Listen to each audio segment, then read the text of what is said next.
On va commencer par traiter la co-infection VIH-VHB de façon qui est beaucoup plus importante en Afrique que la co-infection VIH-VHC, de façon à pouvoir couvrir ce sujet. Donc je vous propose le plan suivant pour chaque co-infection. Faire un point sur la prévalence, l'impact du VIH sur l'hépatite virale, l'impact de l'hépatite virale sur le VIH, et puis discuter des stratégies diagnostiques et thérapeutiques.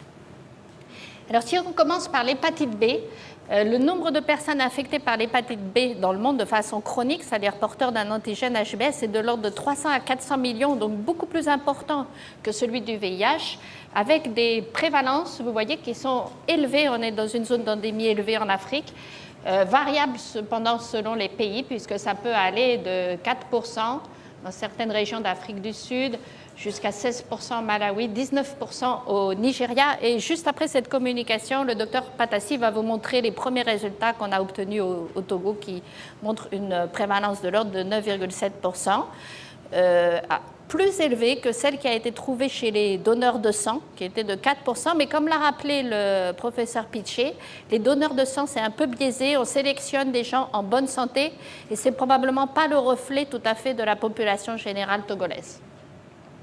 Vous voyez, donc 9,7% versus 3,2%. Alors pourquoi cette importante co-infection? C'est parce qu'il y a une juxtaposition de deux épidémies en Afrique, l'épidémie d'hépatite B et l'épidémie du VIH, avec donc un grand pourcentage de co-infectés. Et ça, si vous voulez, c'est les patients qui ont un antigène HBs. Si on regarde en réalité les patients qui ont au moins un marqueur B, la prévalence est beaucoup plus élevée, de l'ordre de 70 jusqu'à 90%, avec une double période de transmission. Pas mal de personnes sont infectées par voie périnatale au cours de l'accouchement, donc dans l'enfance, et puis ensuite à l'adolescence par voie sexuelle. On sait que le VIH a une influence vraiment très néfaste sur l'hépatite B. Vous pouvez regarder ici la mortalité liée au foie. Vous voyez que si on prend comme référence les patients qui sont VIH-, VHB-, eh bien, la mortalité est multipliée par 15 à peu près. Alors pourquoi est-ce que cette mortalité est aussi importante? Parce que le taux de passage à la chronicité est plus important. Chez les patients mono-infectés, c'est de l'ordre de 5 à 10%, alors que là, on va aller jusqu'à 25%. Il y a une diminution de la clearance de l'antigène HBE, une augmentation importante de la charge virale B, l'ADN du VHB. Il y a aussi des problèmes de séroprévalence avec une perte des anticorps anti-HBs, donc on peut être faussement rassuré, je pense que vous allez peut-être revenir dessus. Et de ce fait, une augmentation des cirrhoses et une augmentation des complications, hépatocarcinome et cirrhose décompensée. Ça, c'est des données vraiment dans les pays occidentaux. Il manque vraiment de données en Afrique pour voir si la situation est similaire ou peut-être même plus sévère, parce qu'il y a d'autres co-carcinogènes possibles en Afrique, la bilharziose, les plantes, d'autres possibilités. Donc, une petite étude ici sur la charge virale B. Vous savez que la charge virale B, c'est l'ADN VHB, et qu'on dit que cet ADN VHB est élevé quand il est supérieur à 2000 ou 20 000 copies. Autrefois, c'était 20 000, maintenant, on a diminué. Cet ADN VHB est très corrélé au risque d'évolution vers la cirrhose et vers la cirrhose décompensée. Eh bien, vous voyez que chez les patients antigènes HBE co-infectés, 88% ont un ADN VHB élevé, donc un risque d'évolution défavorable. Chez ceux qui ont un antigène HBE, qui ont évolué vers l'antigène HBE, 35%, donc des pourcentages élevés. Ce qu'on voit aussi dans cette étude, c'est que souvent, au départ, le taux de CD4 est plus bas chez les co-infectés VIH-VHB. Vous voyez ici 107 versus 130. Autre conséquence de cette hépatite chronique, c'est que le taux médian, bien sûr, de transaminase à J0 est différent. Bon, ça, c'est logique. Plus on réplique le VHB, plus on a des transaminases élevées. Mais ça implique un risque d'hépatotoxicité plus élevé. Vous voyez ici le risque relatif d'hépatotoxicité grade 3 et 4, donc extrêmement sévère. et de l'ordre de 4,4 chez les patients qui ont une charge virale B élevée par rapport à ceux qui sont antigènes HBs négatifs. Alors, qu'est-ce que l'OMS recommande chez les co-infectés VIH et VHB? Premièrement, de dépister l'antigène HBs dans le bilan initial de prise en charge du VIH. Malheureusement, on s'aperçoit que c'est encore insuffisamment fait. Il y a le coût, mais quand on regarde le coût, moi je trouve que c'est quand même coût-bénéfice parce qu'on va avoir des vies gagnées. Donc c'est quelque chose quand même, je pense, à vraiment décider au plan national. Et puis il y a aussi un manque de prise en compte de la gravité de cette situation parce que c'est vrai qu'au début d'épidémie, on a beaucoup de gens qui meurent du VIH et on ne s'aperçoit pas finalement qu'ils évoluent vers la cirrhose et qu'il y a des complications hépatiques. L'autre recommandation, c'est bien sûr le dépistage dans les services de transfusion sanguine des co-infections VIH, VHC et VHB. Alors, quand on a dépisté une infection chronique, quel bilan peut être réalisé? Donc, bien sûr, le premier test, c'est les transaminases. Malheureusement, les transaminases, c'est quelque chose qui n'est pas corrélé avec la gravité de l'infection. On a même des gens au stade de cirrhose qui peuvent avoir des transaminases normales. L'autre chose, c'est que les transaminases fluctuent beaucoup. Il faudrait faire un suivi des transaminases pour vérifier qu'elles sont constamment élevées. Donc, on peut être faussement rassuré par des transaminases normales. L'autre test, c'est l'ADN VHB, donc la charge virale B. C'est très utile d'avoir une charge virale B initiale parce qu'on a des gens antigènes HBs qui peuvent ne pas répliquer le virus. Mais bien sûr, c'est très coûteux. Alors, quelque chose de positif, peut-être qu'on pourra en discuter. Je crois que sur le même appareil, les virologues peuvent faire la charge virale VIH et la charge virale BHB. Donc, à voir, hein, pas les mêmes tests, bien sûr. Ça pourrait être éventuellement une alternative. Ensuite, il y a vraiment le test, c'est la biopsie du foie, hein, mais ça, on sait que c'est invasif, c'est coûteux. Peut-être qu'il y a des diagnostics anapathes qui sont plus urgents de cancéro. Donc, une alternative, je pense, dans les pays à ressources limitées, c'est le FibroScan. C'est une mesure non invasive de la fibrose qui mesure l'élasticité du foie. Si le foie n'est pas élastique, il est fibrosé. Ce n'est pas disponible dans la plupart des pays, mais c'est un coût, si vous voulez, je pense qu'il peut s'amortir. Ça vaut peut-être le coup de pouvoir investir dans cet appareil. Et ça a montré des résultats assez étonnants. Il y a une étude qui vient d'être publiée, là, qui vient d'Ouganda, qui montre que chez les sujets co-infectés VIH-VHB, on avait 17% de cirrhose. Donc, dans la discussion, il y a aussi le rôle de cofacteur éventuel de cirrhose, mais c'est assez inquiétant de voir que quand on évalue le stade de fibrose, il est souvent sévère. Alors, passons maintenant au traitement. Qu'est-ce qui est recommandé par l'OMS? Le traitement de première intention recommandé, c'est une association avec tenofovir, 3-TC ou FTC, qui donne donc l'assurance d'avoir une bithérapie efficace sur le VHB. Finalement, si on regarde, il n'y a pas énormément de pays qui ont implanté cette stratégie, dépistage de l'antigène HBs et tenofovir en première intention. Pourtant, si on regarde les prix, si on regarde les prix, vous voyez que l'association AZT3TC efavirenz est plus chère que l'association tenofovir 3TC efavirenz, du moins en Afrique. Donc, je trouve que c'est quand même, vous utilisez finalement AZT3TC efavirenz. Pourquoi ne pas changer pour mettre plutôt FTC 3TC efavirenz? En sachant que de toute façon, les autres nucléotides efficaces sur le VHB ne sont pas inclus dans les programmes nationaux, mais rassurez-vous, dans les pays occidentaux, c'est aussi le tenofovir en première intention, même chez les hépatologues, qui est vraiment la molécule de référence. Alors, qu'est-ce que ça donne ce tenofovir? Des résultats relativement bons. Là encore, on a le pourcentage de patients contrôlés du point de vue virologique. Et ici, la durée de traitement. Vous voyez qu'à 12 mois, donc 48 semaines, on n'a pas 100% des gens indétectables, hein, à peu près 65%. Donc on sait que le tenofovir sur l'hépatite B, il agit plus lentement que le VIH. Mais si vous prolongez le traitement, vous voyez qu'à 3 ans, on arrive à avoir à peu près 98% de patients indétectables. Donc des résultats favorables. Et maintenant, il y a des résultats publiés qui montrent une régression des cirrhoses, même des cirrhoses décompensées. On a des fibroscans très élevés à 75. Au bout de 3 ans, on voit le fibroscan diminuer et quelquefois passer au-dessous du seuil cirrhose qui est de 12. Alors, est-ce que le tenofovir associé à la 3-TC, ça a un intérêt?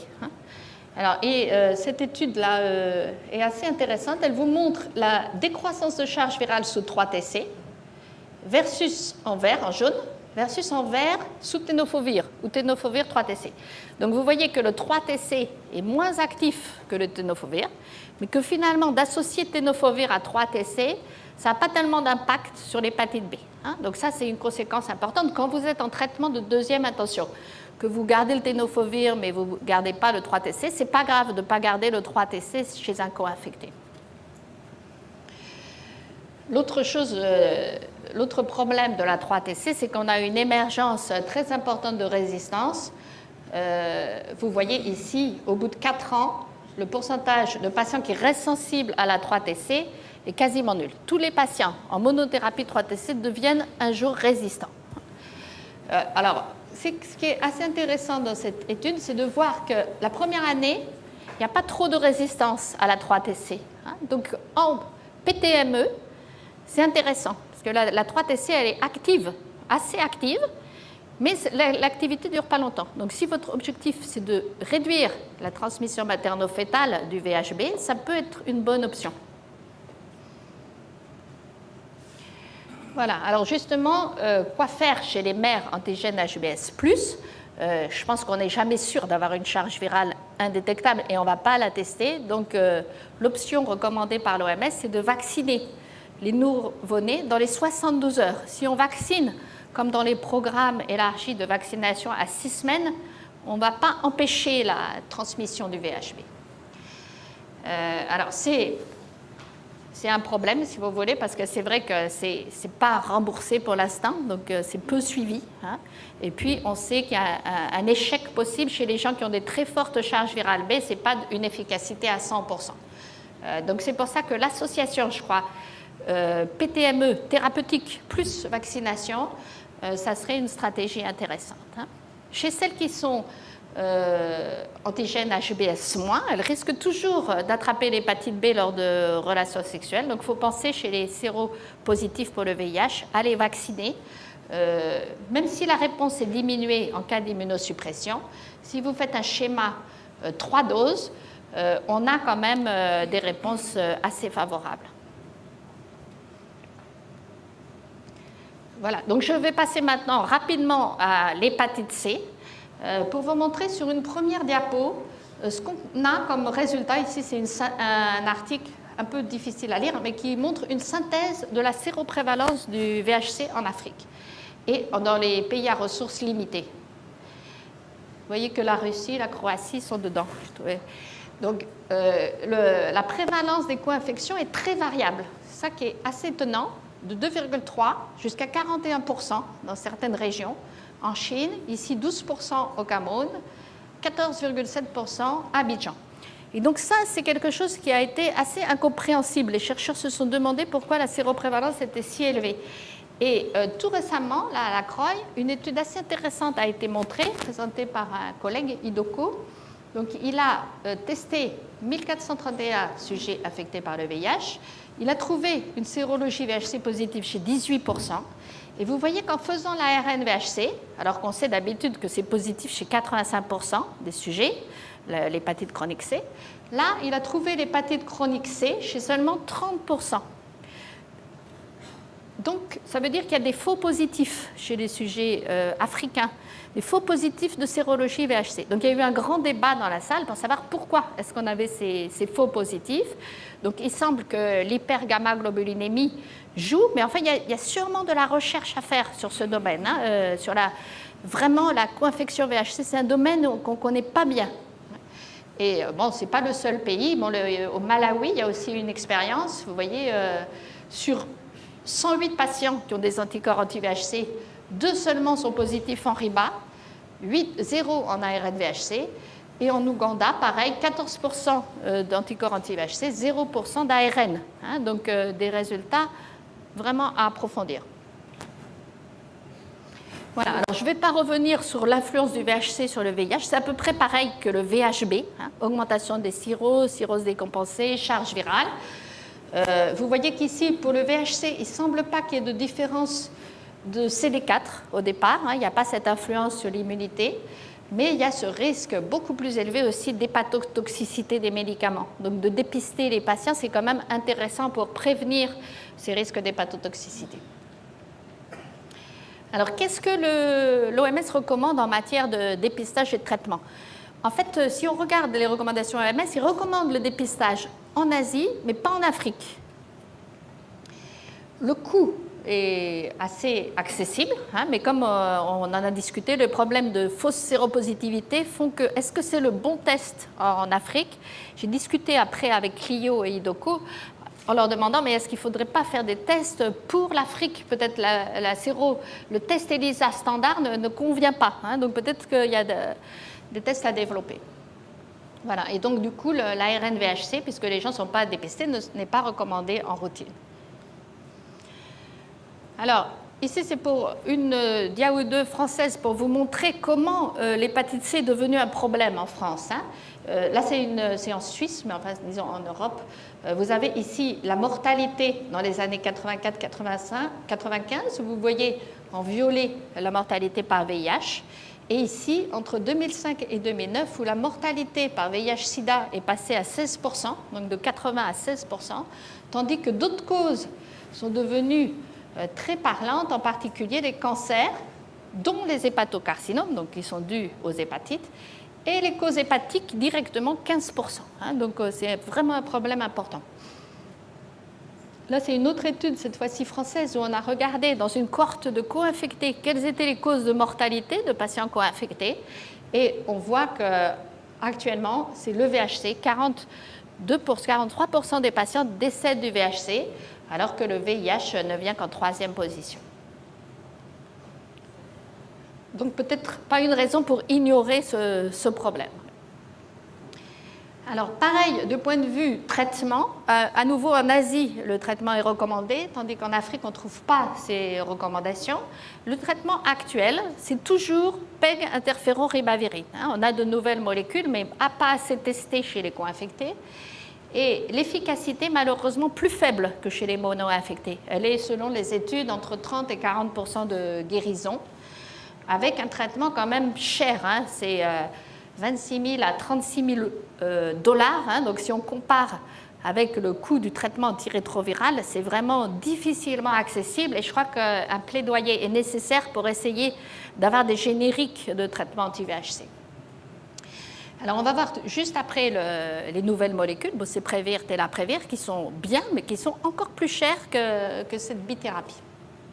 Donc finalement, l'OMS conclut que, faute d'accessibilité au traitement, ces patients, il faut les mettre sous traitement antirétroviral précocement.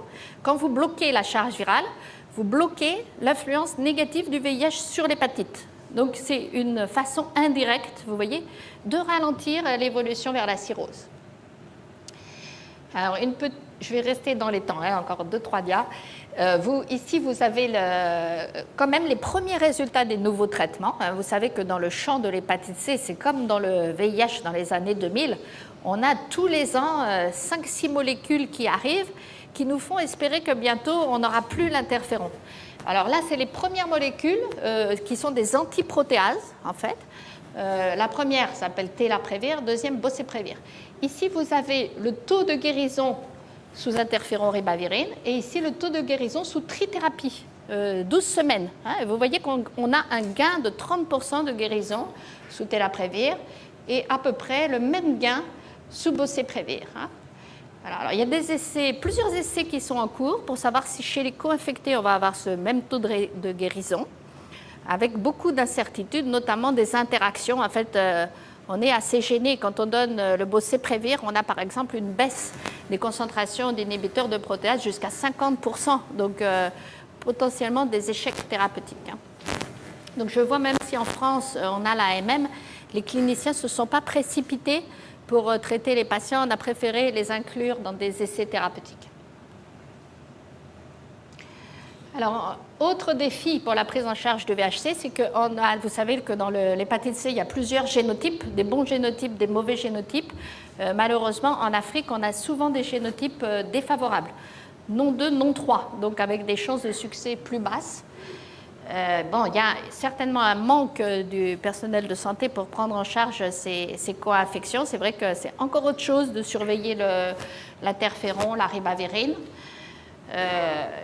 Et puis des coûts limités, ce qui fait que vous êtes concentré plus sur hépatite B, palu, qu'hépatite C. Mais je pense que même si vous êtes plus concentré sur les hépatites B, faire de la recherche clinique pour comprendre un peu le VHC est vraiment utile.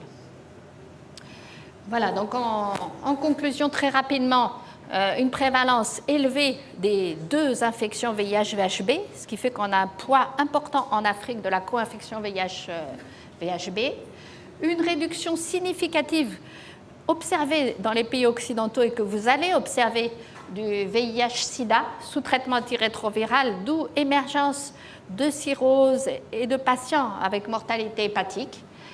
Une prise en charge des co-infections qui est un peu limitée par la non-disponibilité d'outils et de suivi, bien que je pense que pour l'hépatite B, on peut le faire là, avec ce qu'on a. Et donc, je crois qu'une prise de conscience est vraiment nécessaire pour sensibiliser les cliniciens sur cette co-infection, dépister systématiquement l'antigène HBS, insister dans les guidelines. Alors, je sais, on en a discuté avec le professeur Pitché, dans les guidelines, les patients VIH-VHB doivent être traités par tenofovir, mais si on ne fait pas l'antigène HBS, ça limite un peu, quoi. Voilà. Et pour le VHC, insister sur le dépistage, mais peut-être pas se précipiter sur le traitement, parce qu'on va avoir des alternatives thérapeutiques qui vont arriver avec, j'espère, des traitements sans interférons, peut-être qu'on va pouvoir proposer aux patients. Si toutefois on est devant un patient qui peut payer le coût du traitement, il ne faut pas le refuser, parce que même si le gars ne va pas être guéri à tout coup, s'il est guéri, il gagne le jackpot, entre guillemets. Donc, moi, je suis vraiment pour favoriser l'accès au traitement des patients qui peuvent éventuellement en bénéficier. Voilà, je vous remercie.